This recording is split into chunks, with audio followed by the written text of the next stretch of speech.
I want to welcome all of you to the Pensacola Beach Community Church. It's tight in here. We're equipped to seat about 280, and I don't even want to guess how many people we have here, but we welcome all of you. The AC is doing its best. It's set as low as we can set it. It's humid, so I ask that everyone just remain patient and remain respectful in this building. Thank you.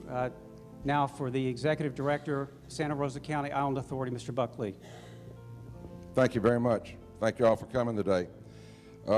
We have an agenda, and where it's going to go is that, first of all, will be Gordon Gooden. He's the chairman of the Santa Rosa County Commission. Then Grover Robinson, chairman of the Escambia County Commission. Beverly Zimmerman, mayor, city of Gulf Breeze.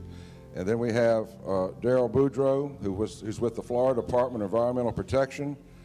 And Lisa Castro with BP. I don't know if Lisa's made it yet, but hopefully she's on her way now.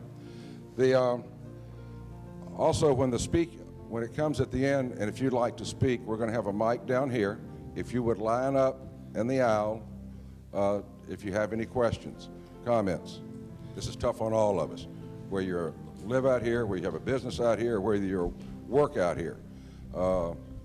We do a doggone good job getting ready for hurricanes, and during the hurricanes, and after the hurricanes. We're learning about oil spills, unfortunately, and so we're going to do the best we can, I promise you that. First, Gordon Gooden, Santa Rosa County Commissioner, Chairman. Gordon. We got together last week and we felt like the conference calls that we're a part of, all too often we're walking away with more questions than we have answers, and every time we ask a question, 3 more questions pop up. And we're imagining in our minds, if we're that frustrated, we can't even begin to imagine what frustration you must be having as well. So we asked on Thursday afternoon, the offer was made, the BP would have representatives, the Department of Environmental Protection would have representatives available to talk to the community. We made that request on Friday morning. DEP was actually able to send a representative out to Navarre Beach to some groups I spoke to on Saturday afternoon, and today we have a couple of representatives from BP. We're in a marathon, ladies and gentlemen. I think you all know that, and it's going to be a long process, and we're not even leaving the starting gate yet. There's probably information that you'll gather today that by the close of business or dark tonight is going to have changed, and every day we hope it continues to get better and we have better answers. To that end, with me today, and I'm not going to make him stand up or anything, but I have our County Administrator, Hunter Walker, our Director of Public Services, Tony Gomillion, our County Engineer and Navarre Beach Administrator, Roger Blaylock, and from Emergency Management, Daniel Hahn. And back in our Emergency Management Center, we have Cheryl Bracewell and Brad Baker, who are monitoring this situation real time. At 3:30, we'll have another one of our long series of conference calls so we can keep up to date with the Department of Emergency Management, Florida Department of Environmental Protection. It's no surprise to anybody that Navarre Beach and Pensacola Beach are linked by this highway out here, but we're linked in many more ways than that. This is one island. We're in this all together. The city of Gulf Breeze and Pensacola Beach is part and parcel. We wanted to make sure that we had an opportunity to hear what your concerns are. You're going to walk out here today, I hope, knowing that there is no such thing as a bad idea or anything that's too farcical. Ask them. We'll try and run down the answers. We may not have all the answers, but we'll get those answers. And as we go through today, we'll get a good roadmap and keep you posted on a more frequent basis as well. Following me, I believe, is Chairman of the Escambia County Commission. The Escambia County Commission is Grover Robinson. Grover. Much like what Gordon said, and also, I mean, what Buck was saying earlier, we are not generally prepared for this. This is a new activity for us, so we are working through this as fast as we can.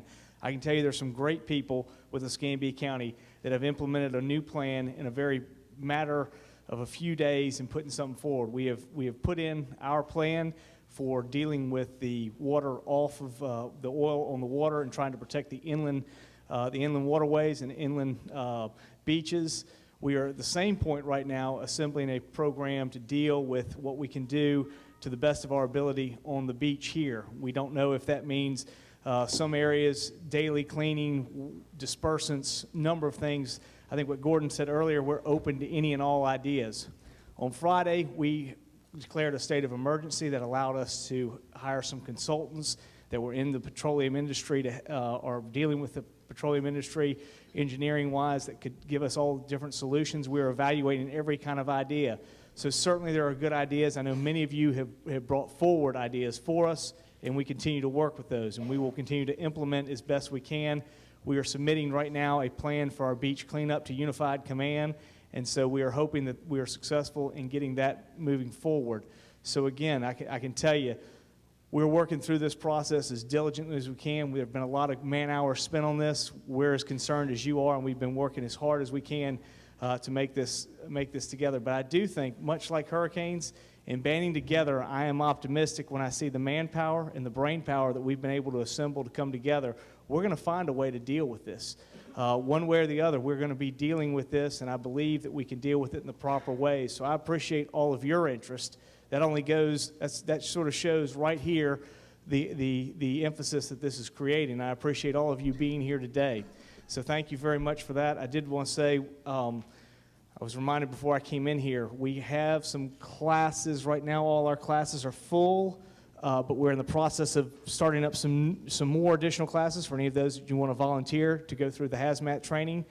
We are doing that. We also have 30,000 feet of boom that I think that we're about to implement and deploy with our strategy that we've come up with.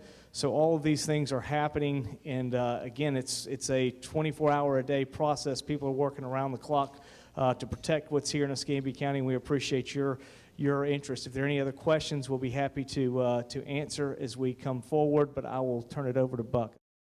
Real quick, I'd like to ask David, Sheriff Morgan slipped in the back door, and just assure us that where we're going to be having in law enforcement, this should happen. Thank you. Hi, folks. Anybody other than me feeling helpless? Listen, wanted to let you know that the Escambia County Sheriff's Office is here along with all these other agencies. You know, just like all the hurricanes, folks, we're in this together, and we're going to get through this together. Now, unfortunately, as Buck said, this is something we haven't faced, but we got a lot of experts behind us right now that are going to help us get through this. We have 2 airframes that we've got available from the Escambia County Sheriff's Office. As soon as our weather breaks a little bit, we're going to get some of our county folks up and out there who can assess the situation for us from the air. The nice thing about this is, again, we have the airframes, and we're going to get reimbursed for that from our BP friends. All right, so we're going to start keeping very good, close accounting for that, make sure that we get everybody on the ground that we need to. Hopefully there won't come a time when we need to close beaches and all that, but we are strictly in a support role right now, which, again, for a law enforcement officer, I can tell you is very frustrating for me because I'm in a reactive mode. I don't like being in one of those. But just let you know, your Escambia County Sheriff's Office is here. We've got all of our folks on standby. They're here to come out and assist. Expect to see our trailers out here feeding folks. When the volunteers get out here and get to helping with the beach cleanup and all that, we're going to be right there with you in a law enforcement mode and in a support mode. We're all neighbors. We're going to get through this together. Everybody just remain calm. Thank you very much. Now, this is what you came here for. Darrell Boudreau, this gentleman right here, he's the Assistant District Director of the Florida Department of Environmental Protection. At the far end is Liz Castro. She's Director of Civic Affairs for BP America. She is out of Houston, Texas. And this gentleman we didn't meet before. Bill Downey. So at this time, if you'll bring us up to date on what's been going on, we'd appreciate it. Thank you. Again, my name's Darrell Boudreau. First thing, I'm going to give a cell phone number to me. Please have mercy on me. I gave it out at the last meeting. I'm going to give it out here. I'm the Assistant Director. I'm heavily involved in this. My cell phone is 850-232-0276. My business cards are in the back, which also has my contact information, email, phone numbers. And there's our latest update that I got. We get about an update about every day at 4 o'clock. Yesterday's is on the front table. I apologize. I did not, well, I guess I kind of expected this many people, but I didn't have big enough arms to carry enough cards and paper for everybody. Having said that, they're on the website so that you can access them. First thing I want to cover is a little more detail on the command structure that we have. As has been stated a couple times already, it's flipped on its head. Hurricanes, we know very well. You know, it's a process. It's an ugly process, but it works. We've done it time and time before. This time, everything's in reverse. Right now, we have BP, which is responsible for the cleanup. They have a unified command in Mobile, which is that's the center. Feeding that, we have every county goes through their EOCs, and we have an application called Constellation, which every request for help, every idea that comes into the county is going through that system. It goes to the EOC in Tallahassee, which then sends it to that unified command. The reason for that, we don't want different pockets of people working on this. I mean, the idea is yes, but it all has to be funneled to a central location so that we can make sure a strategic plan gets put in place that considers every piece of what's going on, because it's not just Florida, it's not just Alabama, you know, it goes all the way across the coast. So they're trying to take all of the information into a central location, consolidate it, look at it, and you know, so get the information. Yes, there's experts here, but I'll give you a great example. At the end of the meeting we just had, someone came up, and one of the problems you'll see with the booms, you've already seen it on, you know, I saw it on Channel 3 last night, where you put the booms in a pass, you know, they're not going to hold. I say a great idea. One of the ideas that came out of the last meeting was, what about lining barges up? Something a little more substantial that can stop, you know, the water and can sit there. I don't know if that's going to work, if it's a great idea, if it's a bad idea. It's an idea. It's worth considering. It's worth looking at. That's kind of what we're looking for, and so please consider that. No idea is too, you know, out there. Again, it's new for all of us. You know, what I can tell you is we're working very hard to, as we have flipped this pipe, so to speak, to look for where the leaks are and try to plug them. Great example this weekend. We had the EOCs call. I got an email, luckily, an hour before the Santa Rosa County I was able to make the meeting. We're trying to make sure we have a better communication between all of us to make sure that we're all responding to each other. We're also trying to avoid duplication. We had a meeting this morning with Santa Rosa County and Escambia County's GIS services. What we're doing, we've got a command center in our office in Pensacola. We are doing GIS maps to coordinate where the booms are being deployed, what are all the strategies. Well, we don't need Escambia County doing that, Santa Rosa County doing that, Okaloosa, Walton, all the way down the chain. So what we're doing is bringing those GIS resources into the unified command we have, or the command center we have in Pensacola, and then as soon as a map gets developed, we got an FTP site that can then be accessed by all the EOCs. So we're looking through ways through all of this to try to consolidate resources, because as you all know, I still have my daily job. And this is just another part of what we're trying to do. So we've got to be very smart about our resources and trying to make sure that as we identify a need and something that has got to get done, where can it be done, who can do it, and then share that information with other people so we're not duplicating the wheel. I think that's enough on the command structure. What we're doing as far as DEP in the environmental sense, as you all know, there's so many variables in this. We can't tell you today or tomorrow, here's what's going to happen, here's how much is coming, here's when it's going to hit here, and here's how it's going to impact.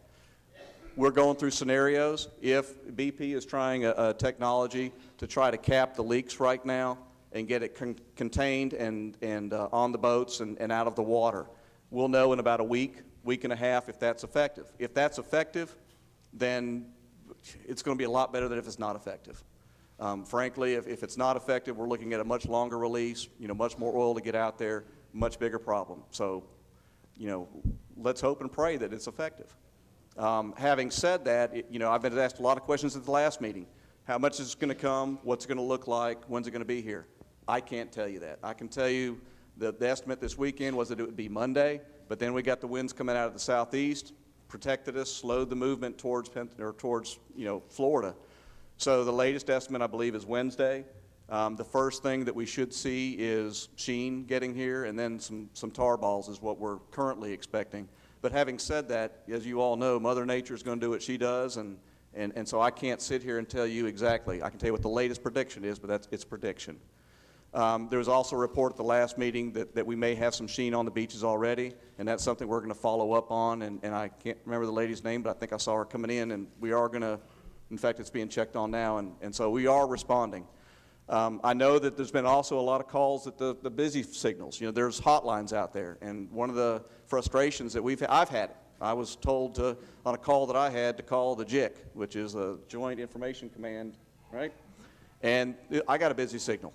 So we're all experiencing this. One of the things that BP is taking back is, okay, we're getting busy signals. We need more lines. We need more operators to make sure that when you call, the information gets through. As far as environmental resources, depending on what gets here, when it gets here, how it gets here, I can tell you that our priority are going to be the seagrasses and the salt marshes. Why is that? I mean, people say we need our beaches for tourism. Absolutely we do. If we lose our seagrasses, we lose our salt marshes, we've lost our nurseries. Now that's longer term implications. We can clean the beaches, but if the fish don't have a place to go as a nursery and feed and grow, we have much longer term impacts.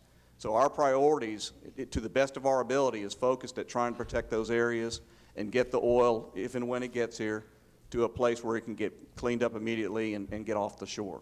So I can tell you that's the kind of strategizing we're doing. We're trying to go through the what-if scenarios and how to plan, how to stage.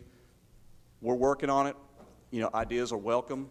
I gave you my cell phone. If you have an idea and you're getting busy signals, call me or send me an email. I will respond to the best of my ability. But again, if I got everybody in the room calling me, it's going to be hard. I'm going to do my dead level best. That's my commitment.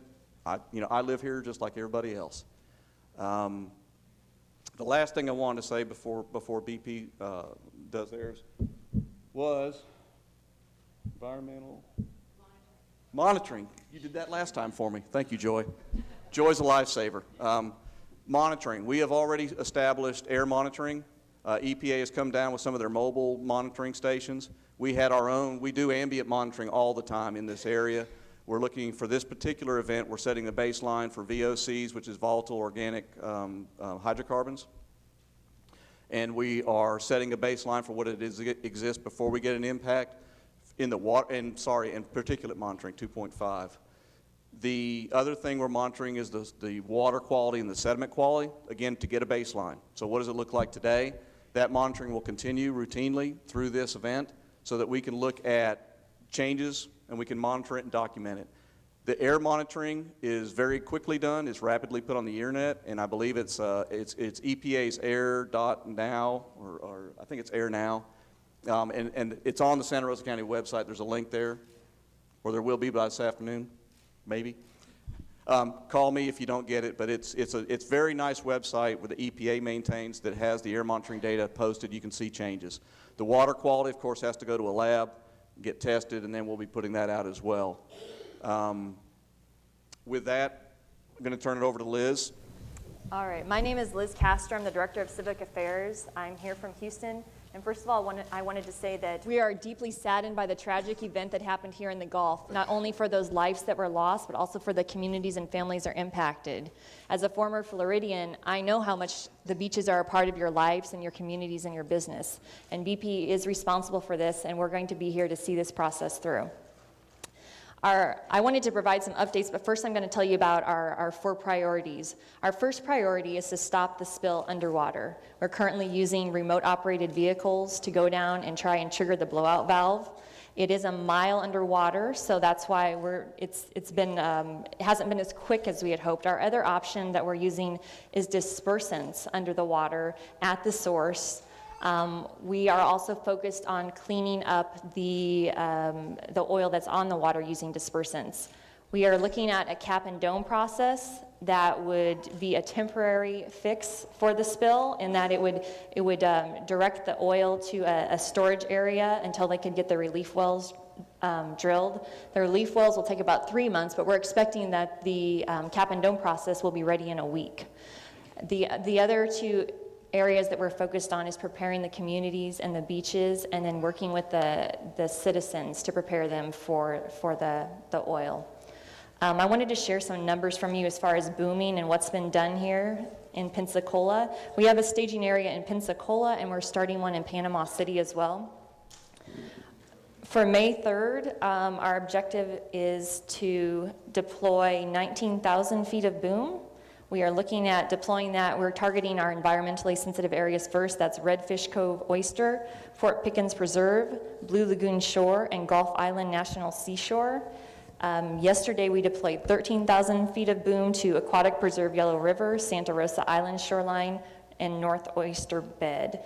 We currently have 41,000 feet of boom on deck in Pensacola, 30,000 feet on order, 17,000 feet of boom on deck in Panama City, and 30,000 feet on order there as well. We have brought in, this is a global effort. We have brought in people, the best minds from all over the world, to work on this oil spill and get this situation stopped and resolved and mitigate as much of the impact as we can.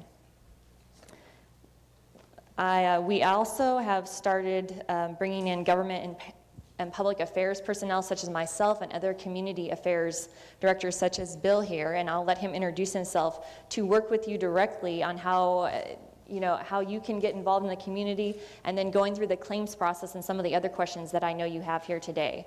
I believe on the Escambia County website, as well as Santa Rosa, the Florida Department of Environment site, there's hotlines listed. So if you see oil on the beach, we need your help in calling that number and telling us so we can have our rapid response teams come out and go to those areas. There's also a line for claims. If you want to make a claim because of personal property or other issues, we are honoring all legitimate claims. Call that line. They will walk you through the process, and we're having quick turnaround on those claims.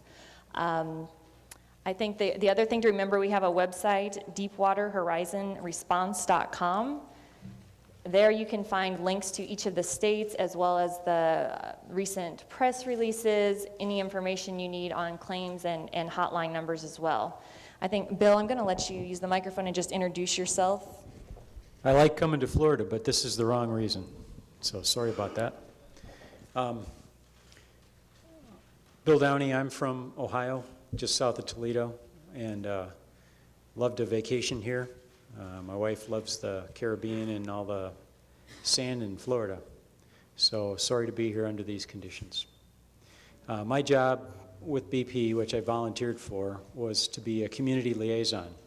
So I'm here to make sure that the people in Santa Rosa County can get the answers they need to the questions they have. I'm not coordinating boom or any of that. That all goes through the Coast Guard Command, and there's the whole emergency response plan for that. That's not my responsibility. My responsibility is to make sure that each of the people here get the answers they need, and that's to help you file claims for compensation, whether it's lost income or whatever. That's really my primary responsibility. If you need answers on technical questions about the oil spill, I'll try to get them. We had some questions about what are some of the health effects of the oil, the dispersants, all those things that, and I don't know right now, but I'll find out, and that's my job. So already at the last meeting we were at Navarre Beach, the people requested that, I set up an office in the area so they can get one-on-one help with filing all these things in case you can't just make a phone call. And I'd like to do the same thing here, maybe split days and make sure I'm accessible to all of you here in the community. If we get a line starting here, come up to the front, just get behind. I really don't trying to make this about me or my business, but the economical impacts already hit me. We went from 200 fishermen a day down to we had like 12 fishermen. My concern is not just of my own finances. I have 10, 12 employees that have families that are dependent on us. We don't, know what we're supposed to do. We also, my concern is, we're in cobia season to where I sell over 100 passes. At this point, $30,000 worth of fishing passes. At this point, we've sold about $3,000 to $5,000 worth of fishing passes. And so basically, I'm going to need relief right away. I'm in an economical crisis. Now, even though I get relief, my question is this. We're talking about putting chemicals on top of oil to disperse it. And, cobia season, the fish are going to Texas, to New Orleans, to Louisiana to migrate. Okay, and that's where they're headed. And so are we going to have fish next year? And you're talking about them going to grass beds. Well, they're going to those grass beds to spawn. And if they can't get to them, and if they're swimming through oil to get to it, how many years is this economical impact going to happen? I've got over $2 million invested on Pensacola Beach Gulf Pier.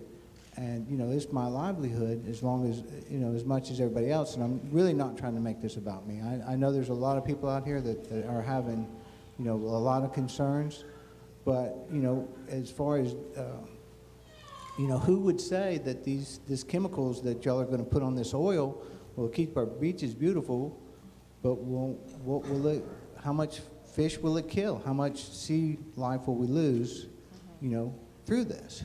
And I hate to say this, but I don't have the answer for how long, how much. It really all depends. The first question the first question we answered if we could see this first control technology works. If that works, then we know pretty much what the extent is of how much was released. If that does not work, then I really can't answer that. As far as what it's going to do to the spawning season and the cycle, it's the same kind of, unfortunately, the same kind of response. Until we know what the extent is, there's really no way to predict, how long and how extensive the impact will be. And I'll let BP speak to what their strategy is on the fiscal impacts. But I can tell you from my perspective, right now we're trying exactly what you said and what I said earlier. We're trying to strategically prioritize, let's make sure we protect these areas as best we can. And knowing that we can't protect everywhere. There's not enough boom in the world to protect everywhere. Nor is it that effective. We have, any of you that saw the beach today, a boom in those kind of waves aren't really going to do anything. So that's, again, where we're looking for, the community. The barge idea I thought was, again, I think that's a great idea. Now, I'm not an engineer, don't know, but that's the kind of, where really you can get some gems out there. And so there's a lot of people. This is an international response, as BP indicated earlier. This is not just, BP. I mean, every country I know of, everybody in this country is trying to figure out how to fix this and how to minimize the impacts. But I can't sit here today and tell you, it's going to be 5 years, it's going to be 10 years, it's going to be this, it's going to be that. I honestly don't know. I can tell you we're all hoping and praying that the control technology works. At least at that point, we know what the extent is, and we'll be able to plan a lot better. I know that we have beautiful beaches, and I know that we're going to try everything we can to keep them nice and white. But if we put this chemical on this oil to disperse it, it can't be good for the environment. I mean, anything that would break something down like that, I mean, has it been tested? Has it been tested with animals and wildlife and what the effects are? And I mean, that's my biggest concern. I mean, I know we want to keep everything nice and clean, but what are the effects going to be if we do that? Have y'all tested that? And I unfortunately am not a technical person, so I don't have that detail. But if you contact Bill here, we can help you find out that information. But you're right, it's going to be a long-term process. It's not something that's going to go away overnight. And BP is here. We opened an office in Pensacola so far. We're here. We're going to take care of this, and we're going to be with you through this. So please contact us anytime. And also, you talked about the financial impact, and I would encourage you to call our claims number. File a claim, have them walk you through the process, and they'll have a quick response on that as well. Okay, one more question Sure. about that. Sure. I'm not a lawyer or anything like that. Now, if I do this claim through you, will I be releasing everything that I'm saying that may happen in the next 3 to 5 years? Right. My contract's for 10 more years. Right. A little check for is not gonna. Right, and I believe you're talking about the waiver that was on the news this morning. The packet that those individuals received, the waiver, it was just something standard that was in that package. It wasn't specific to that case, but it is my understanding that they have removed that waiver, so you will not have to sign a waiver when you go through that process. Okay, thank you. You're welcome. I have a technical question. I'm not sure if y'all can answer it or not. Can you tell us where this well is leaking? In other words, is it leaking through the pipe or under the cement? This well wasn't perforated, so that means that oil from the reservoir is flowing up through the bottom of the pipe. Now, as far as the leak, it's a 3-foot riser on this well. That's how big it is. And it was attached to the seafloor and then went up to the drilling rig. That's how they drill these. And then the drilling rig is positioned with GPS with thrusters. All right, and so I don't know any of the details about what happened during it. That hasn't been released. I'm not aware of them. But if you look at the diagram of the pipe, the riser is kind of bent like a pretzel when the rig sunk and came down. And it appears that riser broke and opened up in 3 places. And that's where the oil's coming out. Now, this box that's being built is is going to go over that, sit into the sea floor, and then there's a connection on the top that'll go up to a barge, and I believe it's a 16-inch, no, I think I'm wrong, I think it's 6 5/8 inch drill pipe they're using to suck the oil up out of this container, and that's what they're putting in place right now. They're building it, and I think that's through one of the well service companies. It's supposed to be in place 6 to 8 days. Is there a chance it'll crater? I don't know the answer to that. I don't think so, because the first casing that was put down, the 36-inch, was completed, and so they were almost to the bottom of the hole when they put this last when they were working on this well. So anybody familiar with this technology, you have a series of pipes that go down, and each one has to be completed in risers. Now, if it had just been the first drill, so if it was that first casing, there's the risk, but they were well past that. I'm here more to talk with everybody about something I feel that we need to put some kind of a positive thing on this. It's probably one of the scariest things we've ever faced out here. And by the turnout here, we see how many people really love this island and this beach. And my thoughts are, any of us that are in the tourist industry, what we're doing and how we're handling reservation calls for cancellation, that now more than ever, if you love our beach, please come stay with us anyway. This is how we need to react to it. We need to put a positive thing. There's still going to be plenty of sunshine. There's swimming pools on the island. There's the zoo that has reopened. There's the museum to go see. And we need their help to help us beat this thing.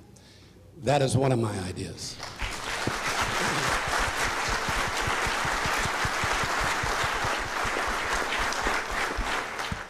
The other one is the sand that's on the Gulf of Mexico.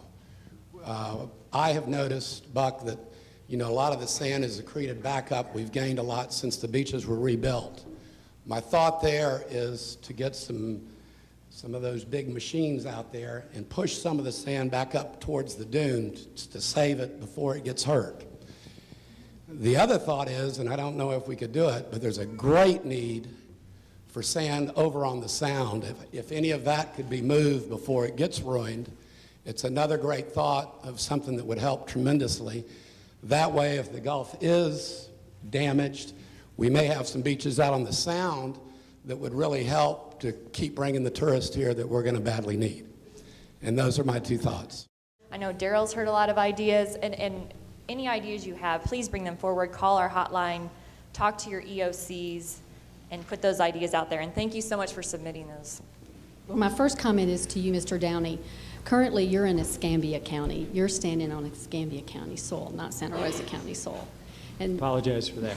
number two is for Mr. Boudreau. Who will be monitoring? I heard you say that you're going to be monitoring the air quality, but who will make the call when the air quality is compromised and we can no longer stay out here?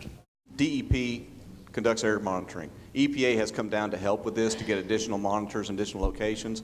That information will be monitored by EPA as well as Department of Health. The way we operate is we collect the environmental data, and then the Department of Health makes a health call based on what's happening in the environment. So it's the coordination that's going on. That's why we're doing the sampling to make sure. It's like, I'll give you a great example, the beach closures. Y'all aware of the water quality outlook and when we close the beaches? Okay, well, that's a partnership between DEP and the Department of Health. We usually conduct the monitoring. That monitoring data then goes to the health department, and they say, okay, close, open, that sort of thing. So it's the teamwork. I mean, it's exactly what we mentioned earlier. We're all trying to integrate. This is a new thing for all of us, obviously, but we've got the basic infrastructure in place. It's just using it a little bit different than we have in the past. And for BP, how do I know you're using the best booms available to prevent it washing on? Are you using oil absorbent booms? Aren't those available? Yes, we are using those. We're using all the forms of technology we can find. Like we said, it's a worldwide effort. We're bringing the best technology from across the world. Who's responsible for checking your work to make sure that you are doing what's best and available? We are working with the Coast Guard. You may have seen Janet Napolitano on the news. Everyone's involved, and we're working in conjunction with Department of Environment, everyone through that joint command. This is a real situation. As we leave here right now, I can smell. That's our first thing, and it's there. Now, how important, and I don't know your names, how important are you people sitting right here? We've got hundreds, this is our home. BP is taking full responsibility. Now, I'm listening to what you're saying, but I'm also listening to what you're not saying. So, BP, and who is BP? Give us some names. Give us somebody we can talk to. How do we know where you are from 1 to 5 that you're going to go talk to the big shots, the big people? We don't know that. We're just listening to you. I work with government and public affairs, and we have a meeting with the mobile joint command every night. So the government's responsible. I'm not saying the government's responsible. We're working in conjunction with everyone on this project. Okay. Now, this is about our children, the future. If you're responsible, okay, how long are you going to take responsibility? Now, I've got a positive end to this that'll help you people out, and I'll wait to the end. But how long, now, if I go to my doctor, my respiratory system is super good right now for a man that's my age. Now, what about 5 years from now? Are you still going to be responsible? And for our children growing up here? We are here to see this process through. If you come to us with your... Who's the we? Give us some... BP. Oh, BP, okay. All right. Now, this has got to do with all of us. We can help BP. Now, the big thing, and there's not enough, I think they kind of understand here. A lot of you want to boycott BP. I'm saying this. If they're going to use their money, instead of going to your favorite gas station all the time, go to the BP station once out of 2 times. This will give them some money to work with us, because money is the bottom line, and that's why they're in business, and that's why I was in business for many years. Okay? This will help. This is where we can all get involved. Yes or no? And spend the money honestly. Don't be going... Thank you very much. Love you all. I heard you talk about the thousands of feet that you have of the boom. How many miles of coastline are we talking about that's got to be covered? Because when I roughly estimated, when you say 30,000 feet, that's 6 miles. How many miles of coastline are we talking about? And you've got some on order. We're moving from west to east. So okay, how many miles are we talking about? I do not know the exact How many number. thousands of feet of boom do we need? Obviously, you don't have enough. They are working on that. I don't know the exact answer to that. And I'll have to just reiterate what the man ahead of me said. We need to think about the children and the future here. And it's sad that there wasn't a little more planning. We're told in the papers that there's safety things. It was the front page of the News Journal when Jeff Miller this last week said that he's in favor of continuing drilling off the shore here in Florida. Oh, but there's contingencies in place that will help this. If there's an oil spill, this is a fluke. Is this a fluke, what happened? We have safety standards in place. We are still investigating. We've heard this. Apparently there's not enough safety standards in place to protect the future for our children and the wildlife. Tears came to my eyes today when I saw those turtles in the paper. How many people here saw that? So tell me, how can we be sure and trust what people are telling us? Our politicians, our leaders, they have to be responsive to their constituents. Thank you. I did want to say, this is one of the things local government has been very interested in. You talk about miles of inland shore. We in Florida do have an opportunity. If we take this thing at the passes and find a way to stop it from getting into our inland waters, that... You just said that we couldn't do it. You said that at the last meeting, that it would stop the power. Well, there are some things. We're not blocking the passes, but what we are planning to do is to have skimmers there where we continue to do that. When does that happen? The Coast Guard, we're still working with the Coast Guard, and we're trying to get it approved, but that has been our problem. Listen. You feel the same way. You feel the same way I do. We put in a plan that has done that. We can't get it approved by the Coast Guard. Please, we've talked to our congressional leaders. This is our challenge. Then you can talk to them. Talk to Jeff. We get bounced around the I can tell you, as I think from what you've said here, and I hope what's heard, I hope they hear that, and I hope you take the time to let the people know that are doing that. People will lead, leaders will follow, and this is what we have to do. Well, again, thank you very much, but that is exactly what we are trying to do, is keep it from getting in our inland waters to do that very reason. But thank you. And Mr. Boudreau, that was an interesting comment you made that your booms wouldn't work on a day like today.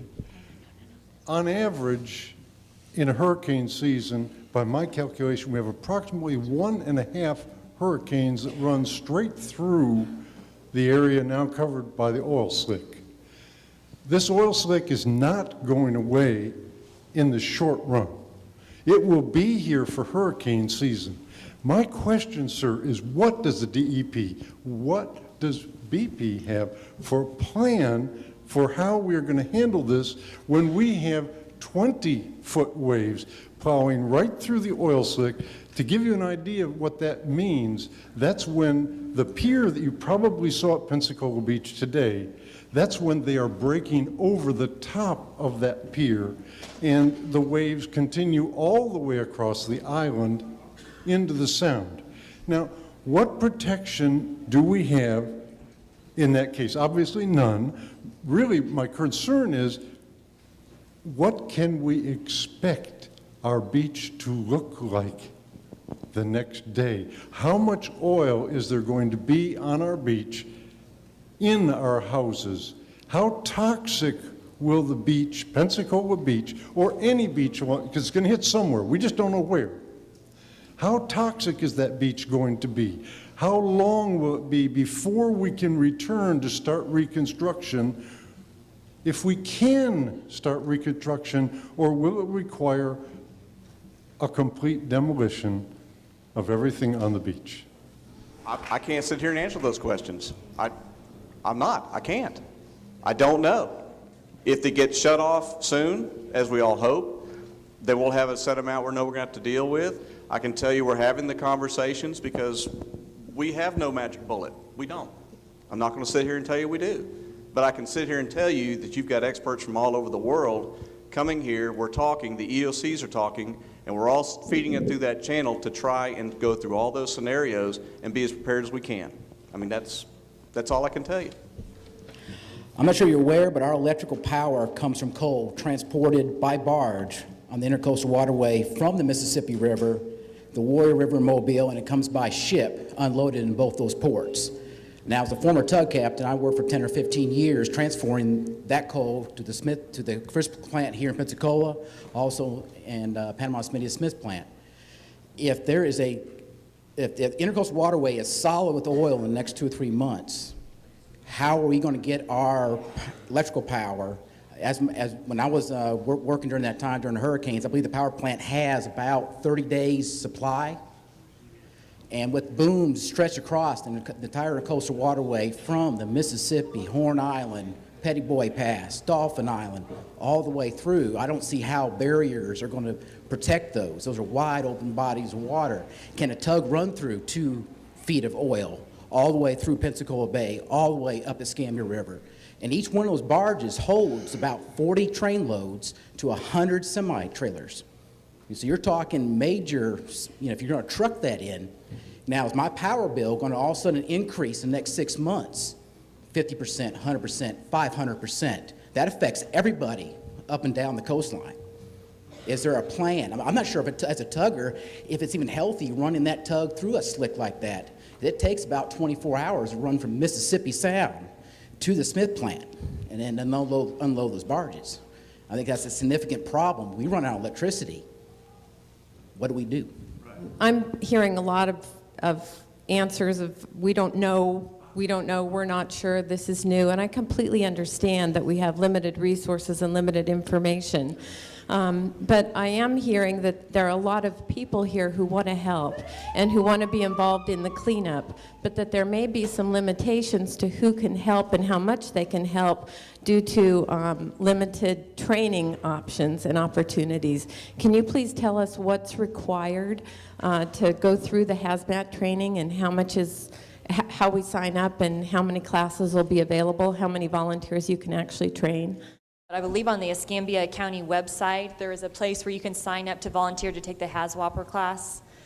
They did have some volunteer training classes that BP's helping put on those as well, but it was safety, how to deal with that. But there are some more advanced training that I believe Escambia County is putting on, and I'll let We are in the process of doing classes, I mean, and we will be continuing to do those. The only problem is classes can only be so big, and we appreciate all the help we want, but we're trying to funnel people. But we, again, will open up new classes. What is that number, Becky? It's 471-6600. We're having as many classes as we can. Again, we just can't, they can't be unlimited in size, but we are opening new classes right now. www.bereadyescambia.com/training. Okay, I run an online training school, and I train thousands of people every single day with online video classes, and we could put together a class for you within 48 hours and put people through it 24/7 anywhere that somebody has a broadband connection. And when you listen to Fred worrying and everyone else who's worrying about tourism, maybe we could turn this into an ecotourism opportunity for people to come down here, get trained, get certified, and help clean up the beaches, because we certainly don't have a shortage of people who care about it.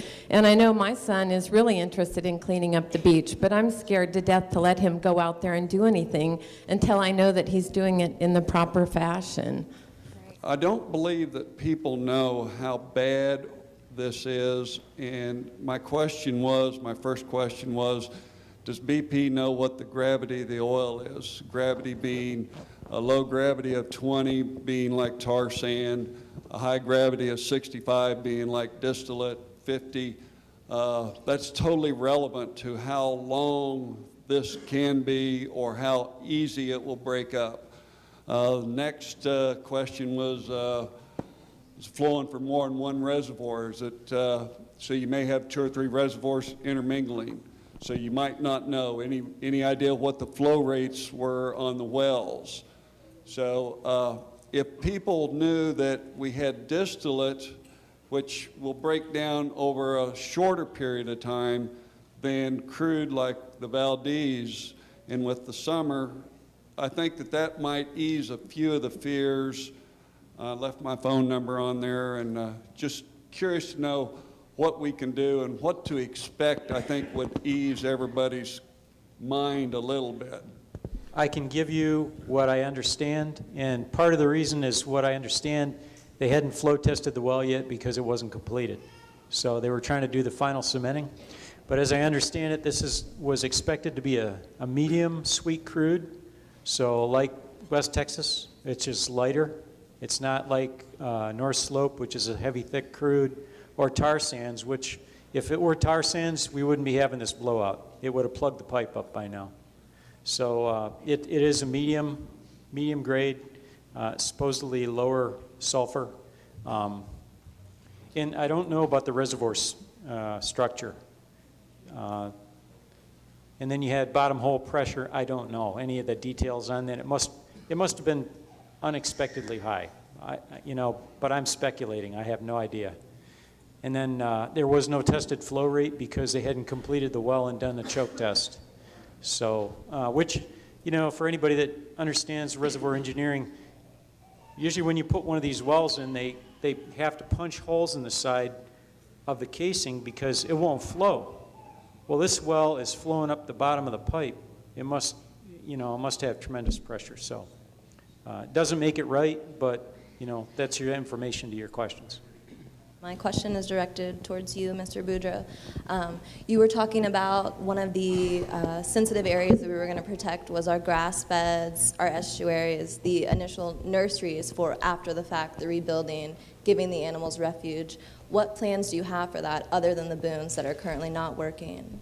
It's the booms. We have to we're not going to be able to direct this effectively. We're just not. It really, and I hate to say that, but I'm being honest. That's the technology we have. That's the technology we're using. We are going to, use it as effectively as possible. That's, again, any ideas that come out, again, like the barge idea earlier. We are looking for ideas.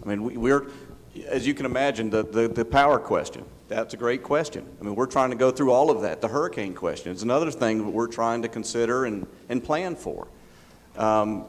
So you're right. What we do know is it's easier to clean up on the beach than it is in a salt marsh or a grass bed. So we have to prioritize that as a way to try to protect those areas as best we can. Will we be 100% effective? You know, I can't answer that.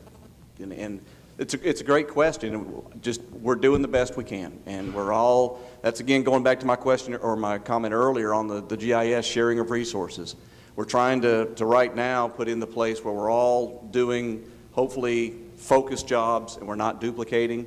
Trying to build the mechanism in to get the public input, to consider it, to get it into the unified command so that they can look at this. And it's not just us. I mean, it's us in Florida, it's us in Alabama, Mississippi, and Louisiana. Ohio, you know, all over the country and all over the world. I would just keep submitting those ideas, keep submitting those questions. I think going back to the moving the sand, that's already come up. We talked about that on Saturday. One of the limitations we have there is you've got competing interests, and when I say that, you've got shorebirds that are nesting. So how do you move that sand without hurting another resource? And so it's at the end of the day, we need these ideas, we need these comments, so we can analyze them.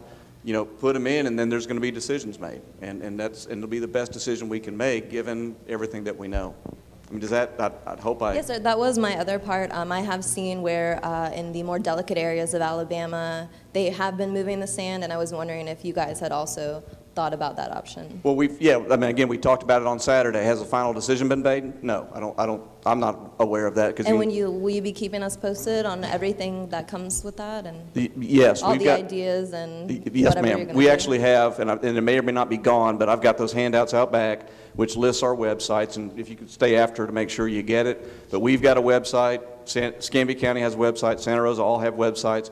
We're coordinating so that the message, you know, is not you read here, you know, put sandbags out. You read here, don't put sandbags out. Exactly. I mean, that's part of the problem that we're dealing with now. Not problem. That's what we're trying to avoid is that misinformation and the confusing messages. And as you can imagine, with as many people are working on this, that's part of what we're trying to do is make sure that we are all talking, that we come up with the best strategy possible, and that everyone knows that so we have a unified message going out. I have two businesses here on the beach at the boardwalk, Lee Tracy's, Intercoastal Outfitters, also Intercoastal Outfitters in downtown Pensacola, and Lee Tracy in Ocean Springs, Mississippi. My business used to be in the Grand Casinos. Katrina came. We had a natural disaster, biggest ever. Totally wiped out. We know what happened. This, we know a few things that we do know. There's a lot of questions. People don't have the answers. We know how much oil has come out so far, approximately. We don't know when it's going to be stopped. It's going to be somewhere between a week and 120 days, 180 days. I know we're talking to Escambia County. People want to know how big of the shoreline are we going to protect. It's called the Gulf of Mexico, everything. It's the Caribbean. It's called a Gulf Stream. It will get there eventually if this is not stopped. I gave Grover an idea. We started last Thursday. I went from the governor on down to every senator, everything else about, for if people at BP don't know, I know everyone here understands the history. We're 450 years old. We had the King and Queen of Spain here. There's a reason Pensacola is the oldest settlement in the world. Militarily, back in those days, everything came by water.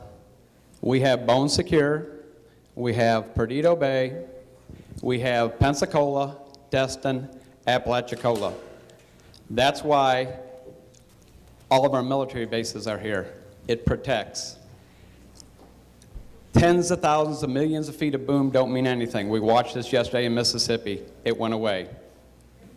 85%'s gone. We have less than probably 2,000 feet to block all of those. Get skimmers. If you got to get the military skimmers. People are asking who's in charge. BP's in charge. They're going to take responsibility. Yesterday, I saw the President of the United States, and anytime you have a problem, you go to the top. He said, whatever we have to do, know who you ask, you go to the President of the United States and say, I need every single asset you have. These people cannot make the decisions. Someone's got to. BP's got it. I've been watching your CEO all day long. It's wonderful, but you don't know how big it is. This is probably the only thing that's been this bad in the world is when we dropped the bomb over in Japan. Nobody knows what's going to happen. It could happen if it's 6. Do we have a 2-year plan, a 5-year plan, a 10-year plan, a 20-year plan? Because potentially this is what could happen. So No, there we go. and I think you're right. This definitely is a long-term issue. And I think right now the important thing is we're focusing on trying to get that spill stopped underwater. Right. And that is what our main focus is on for right now. There's other issues that need to be considered, but that is what we are focused on for now. Correct. But I'm seeing booms up in the upper part by the 3 Mile Bridge. You cannot allow oil through these passes. That's why, go down to Fort Pickens. We're not talking, I know my business is probably gone for this year, maybe next year. I have 2 grandkids. This may be the only fresh water and brackish water in the Gulf of Mexico when this is over. We have to go protect. You got to pull back in your core so you can come back and fight again. If we destroy this 200 miles from Bone Secure to Apalachicola, you don't have anything. If we have total fish kill, there's only one place it's going to come from. It's going to come out of these bays that we have here. Mississippi and Louisiana, we know what's happening already. This weather isn't good, but it gave us probably 72 more hours. Don't not ask the tough question. You have to go do it. The President of the United States said he'll do whatever he needs to do. Forget everything else. Go to him and let him release the assets. What are they doing to assure that this doesn't happen again out with any other drilling rig? They are investigating the situation right now to see what happened so that they are, so they know exactly what happened. But, right now they are still focused on just getting that oil rig stopped. But there is an investigation going on to see exactly why that occurred, because there were safety mechanisms in place where it shouldn't have happened. So obviously it's something that needs to be looked into. Because we are all oil-based people, our clothes, everything comes from there. And it's not, they were talking about there's safety mechanisms in other countries on the rigs or down to prevent this, and the United States didn't have it because of the lobbyists. Is this true? No, there were safety mechanisms on that rig, but they did not function. And that's why the ROV, the remote operated vehicle, is down trying to activate that underwater. So it's not true about the $500,000 part that they could have had on this to prevent this that we're hearing out in the news? There is a blowout protector on there.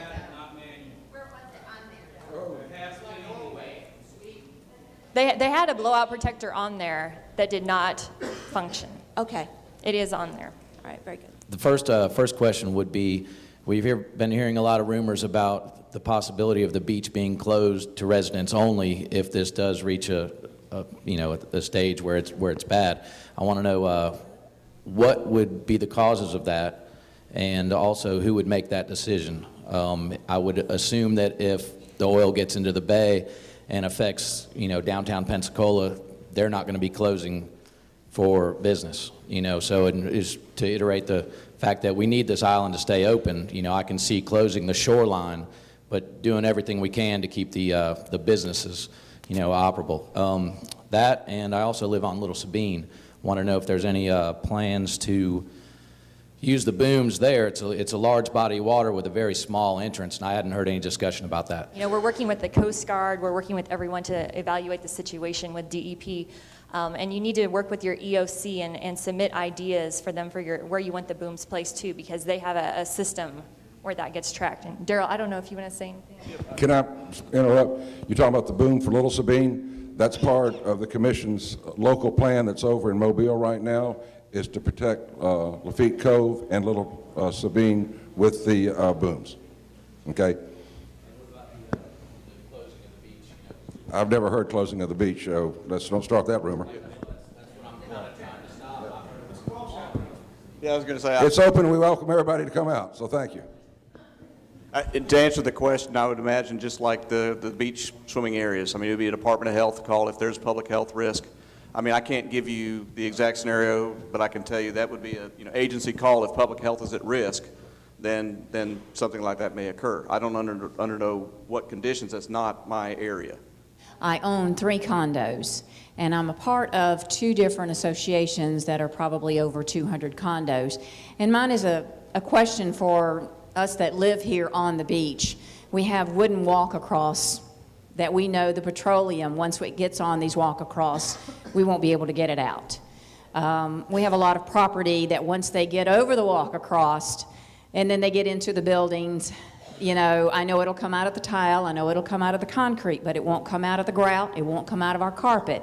Are there products that you can go ahead and, you know, maybe contact, or our managers of our associations could know who to contact and give us some suggestions on some products that maybe we could cover our walk-acrosses, do something to prevent people from tracking it in, whether it's me as an owner out there cleaning up the beach. Are there products that we can go to Walmart or Lowe's or Home Depot and purchase, you know, like the Gojo or the orange solvents, just so that we can try to protect our property while we continue to live here? Because once it's in our carpet and once it's in our grout and once it's on our walk-acrosses, and those are a lot of money that we've got invested in the walk-acrosses. I mean, are there things that you can help us as far as our managers for our condominium associations that work with a lot of owners like myself that you could help us with? But I would say those kind of questions are what we want to hear, because again, going back to the earlier point about unified messages, we want to make sure what kind of questions are out there. And right now, honestly, we're kind of thinking, you know, other directions. But that's an important question, and it's a question that needs to get answered in soon, and then gets to the websites and everything else. So they're being captured. I feel sorry for his hand right now. He's just a getting it. But we'll go back and get answers to those questions. And what I would anticipate seeing is something like an FAQ, frequently asked questions, where it would be, what can you do to protect, and then we would give examples. And so on the website. So thank you. Any more questions like that?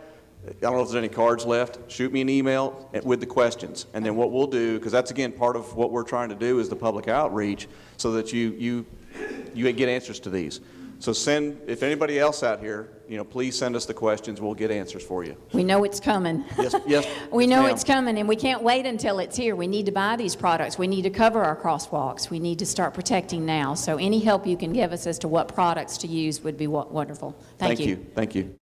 I've got a project out here on the island that has to do with marine construction, and we are employing the use of turbidity barriers, which are very similar to the oil booms that y'all have set in place. Has BP considered the use of turbidity barriers or the salvage of them, even though I'm sure it's an additional cost, to supplement the lack of barriers that is apparently a problem for you guys?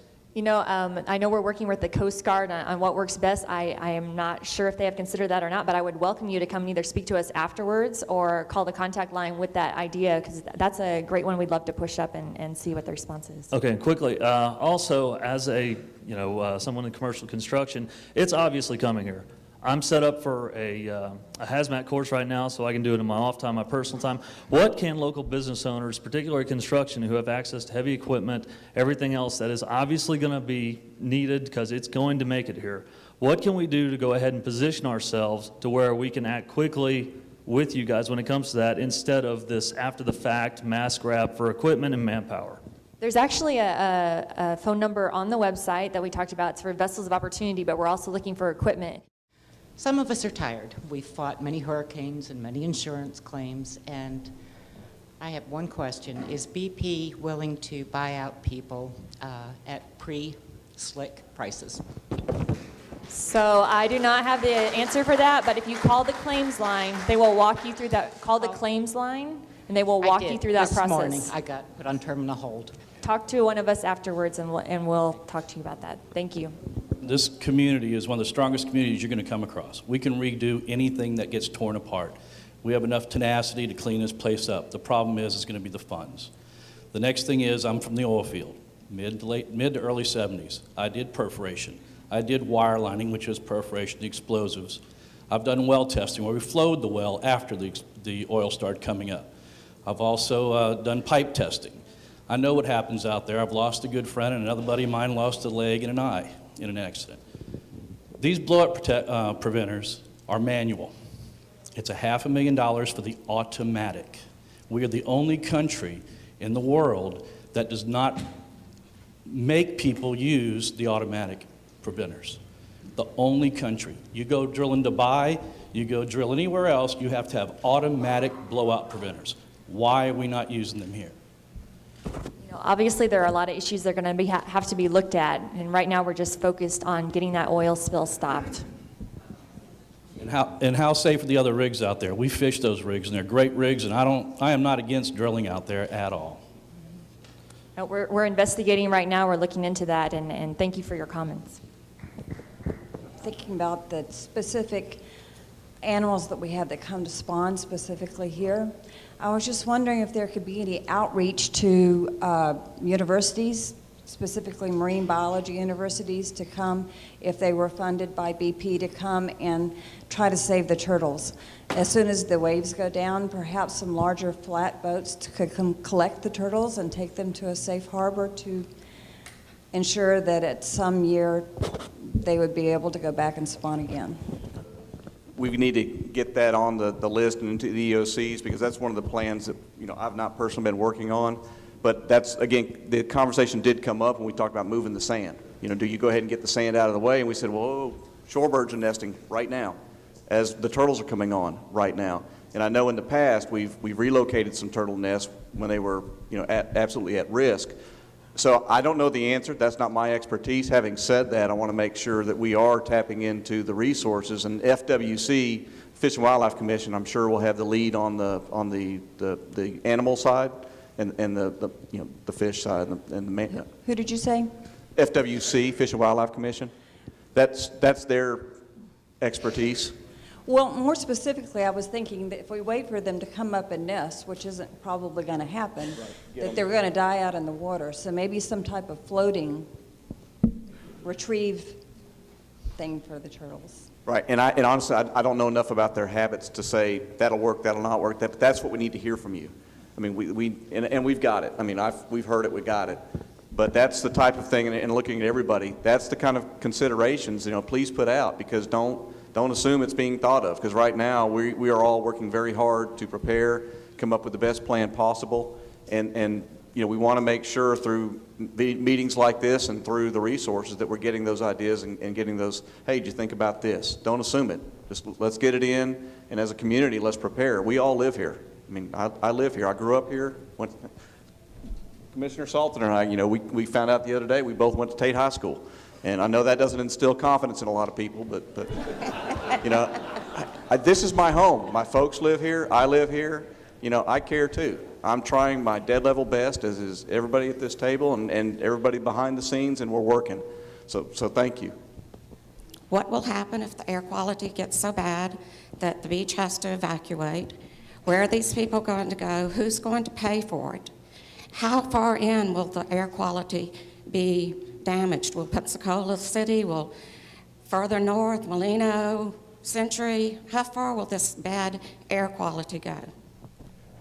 And I don't know. That's why the monitors are here, and again, it all depends on the weather conditions. We get a steady south breeze, it's obviously going to bring it on. We're monitoring that. EPA is down here with us as well, and in conjunction with the health department, those calls will be made. You know, as far as how far it would extend, you know, that's only going to be weather dependent and how much is out there. Does that make sense? I mean, Another question I have is, do you pretty much know that with this coming, that the air quality is going to get so bad that we will have to leave? That I don't know, but I can tell you it's a concern, which is why the monitors are out there. And again, to tell you the extent, it really all depends. I mean, I'll give you a great example. If they're able to shut it off, there's a set amount out there. If they can't shut off for 90 days, it's obviously going to be that much worse. And so what we're doing is putting the infrastructure in place right now to monitor so that those decisions can be made, so that we are aware, and you'll be seeing a trend, in other words. We've got a baseline of where the air quality is today. We're monitoring it, and you actually can see it yourself on the website. You'll be able to track it yourself. Another question is, how long would this bad air quality last, that we would have to leave our homes, our jobs, our businesses, our communities? How long is this going to last, and who is going to pay for us to leave and go elsewhere? Right, and let me ask for the how long, and then I'm going to turn it over to Liz as far as the who. Again, I'm repeating myself just because it's the truth. I don't know. It depends on how much oil is released. It depends on the weather conditions. Do we get north winds coming down and it's blowing out further into the Gulf, or do we get constant southern winds and it's bringing up into the Pensacola area? I mean, I can't answer you how long or to what extent. What I can tell you is the infrastructure, the monitors are in place to track it and to see what's happening, before anything happens. We're trying to monitor so we can make those decisions. Health Department, working with EPA, will obviously make the calls and say, okay, we need to move. And BP is responsible. If you have to move, we will take care of that. We are responsible. We're taking responsibility. We will handle that.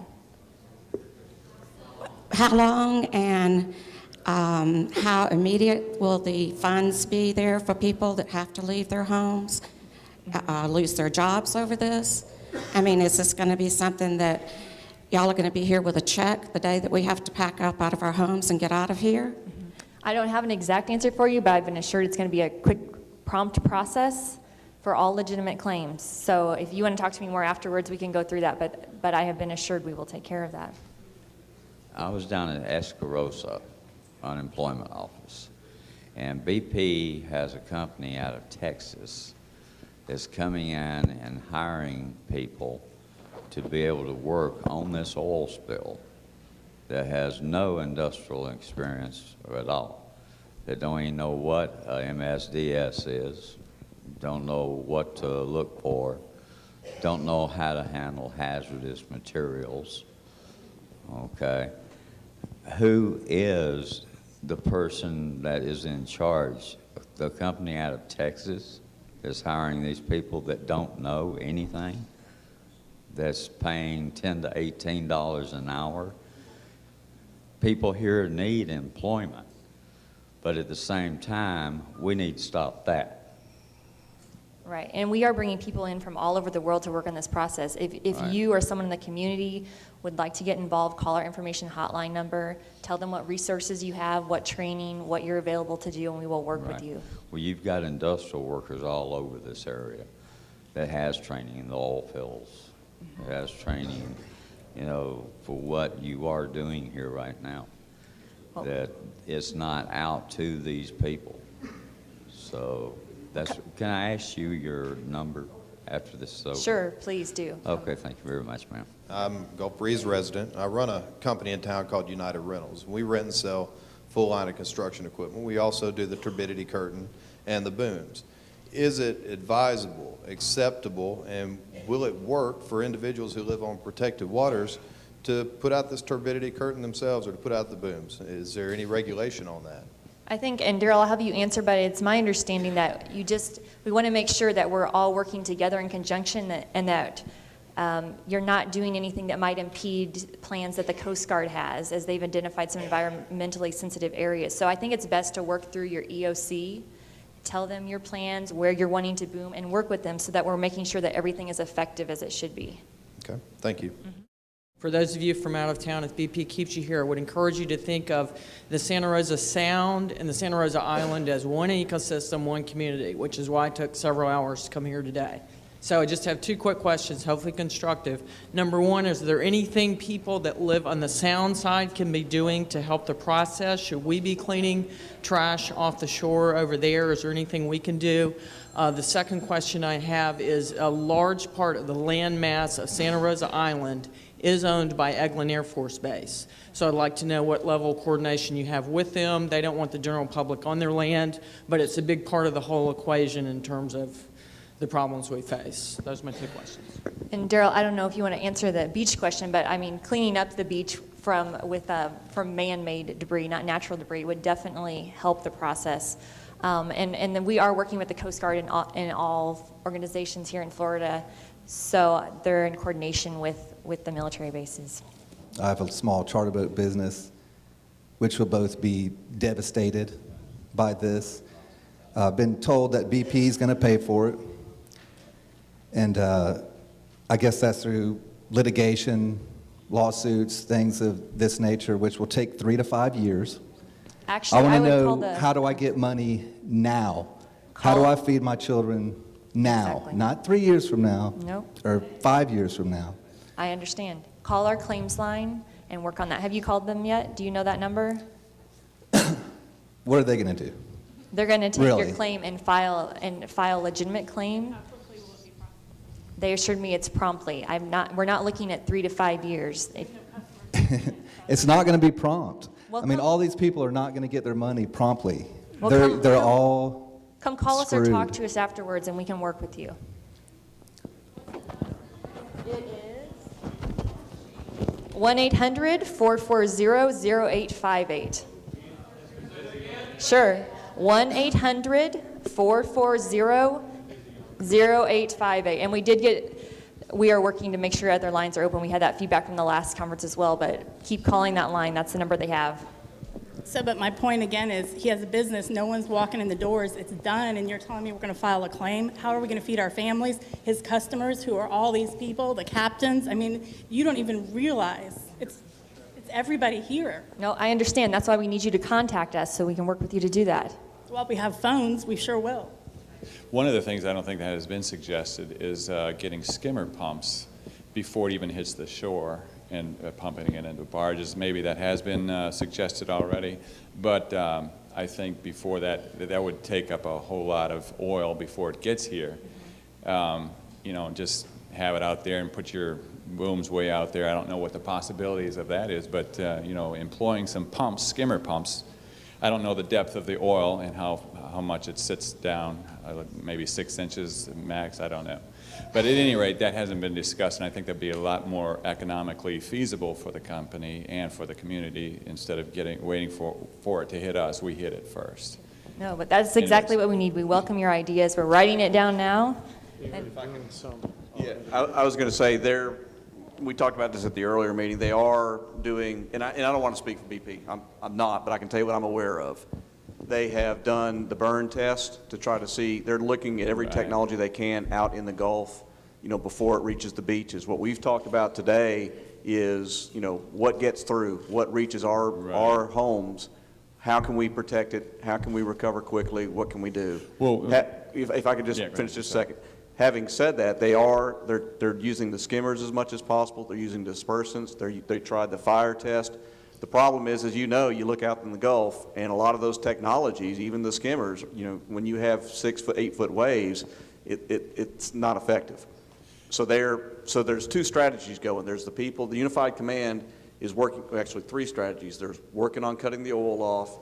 The second is cleaning up as much of it out there as possible. The third is preparing the communities. And that's where, you know, the DEP is stepping in for our shores is, you know, we are working in coordination. We've got people in Louisiana. We've got people in Mobile. We're in their office here. And then we're manning the EOCs as well in an effort to, you know, it's a tiered system, obviously. Shut it off.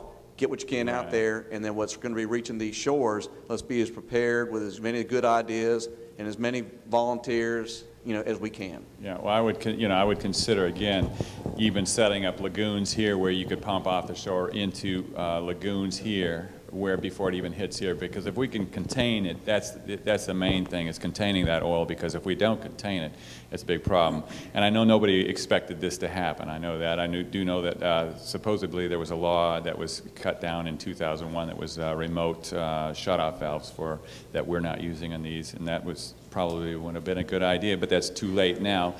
And as far as how much oil is coming up, there's supposedly over 200,000 barrels per day coming out, which that's just an estimate. We don't know, but if we can hit it before it comes here, you know, that would be, I think, the best idea. But and again, we appreciate that. I know that's what's happening. I mean, I know we haven't talked extensively about it today because that's not what our mission is here, obviously. But they are doing that, and everything we can try to do, we're doing. That was our response.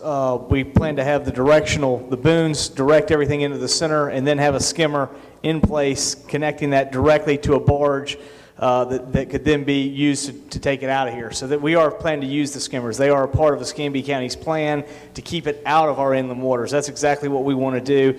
We'd like to try to get it in the Gulf, but we don't really have any control of it until that point. But we do plan to try to use it in the past where we have lower wave height because of the general constriction in there. There is some concern about current, but we feel like if we position it between Fort Pickens and NAS, we do feel like we can get through with the current and the waves. We're still waiting to get that plan, though, approved by the Coast Guard, but thank you. First of all, I want to say I'm disappointed that Jeff Miller has not been here today, or this is my 4th meeting in 5 days, and I haven't seen him. I realize he's sent representatives, but I would think what was happening to us here would be important enough for him to be here as well. So I'm disappointed in his action at this point. The federal government has certainly given out a lot of money in the last year to a lot of different reasons, and I realize they're not the money bag on this one, but I would like to ask all of you to see if there is a process or something that can be done for the owners of the condos and the homes that are businesses. They're rental properties. They're a business to those families and those people. If there's a way to postpone mortgage payments, put a freeze on them, do something, because the May, June, July, and August rentals that's how they get through the year. And so we need some help, just immediate help on how do we handle these mortgage payments that are coming due and there will be no rentals. The other thing is, at the Navarre Beach meeting, it was brought up that our berm is very, very important to us. It's our first line of defense in the hurricane season, and hurricane season is approaching. One thing that was suggested, we talked about sandbagging, and I'd just like to know if the counties would be able to make sand available and the bags available so that we could go get the sand and bag those berms to keep the oil from getting into them. Once the oil's in there and they have to be dug out and the vegetation has to be turned up, we're going to be in trouble. So I think that's something that wouldn't be that hard for us to do as the homeowners and as the people on the beaches. Thank you very much.